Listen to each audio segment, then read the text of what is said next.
না চাইতেও কিন্তু আপনার আমার সবার লাইফে মাঝে মধ্যেই খারাপ সময় চলে আসে। তো খারাপ সময় মোকাবেলা করার জন্য আছে সহজ কিছু টিপস। প্রথমেই আপনার আত্মীয় স্বজন বন্ধু বান্ধবের সাথে যোগাযোগ রাখাটা বন্ধ করে দিন, কারণ এরা সুসময়ের বন্ধু আর দুঃসময়ের শত্রু। নাম্বার টু, কখনোই অন্যের সাথে নিজের তুলনা করবেন না। এতে আপনার আত্মবিশ্বাস ধ্বংস হয়ে যাবে। সহপাঠী, কলিগ বা বন্ধু এরা কে কী করছে খোঁজ রাখাটা বন্ধ করে দিন। সম্ভব হলে ব্লক করে দিন। নাম্বার থ্রি, ধৈর্য ধারণ করুন।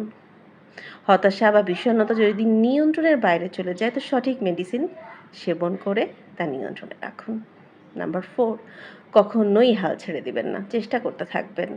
যেখানটাতে ব্যর্থ হয়েছেন ঠিক সেখানটা থেকেই আবার শুরু করে দিন। খারাপ সময় চিরকাল থাকতে আসেনি আর থাকবেও না। শুধু ধৈর্য ধরে এই সময়টুকু আপনাকে পার করে দিতে হবে। সহজেই মোকাবেলা করবেন, সহজেই ফেস করবেন এই টিপসগুলো অ্যাপ্লাই করতে পারলে।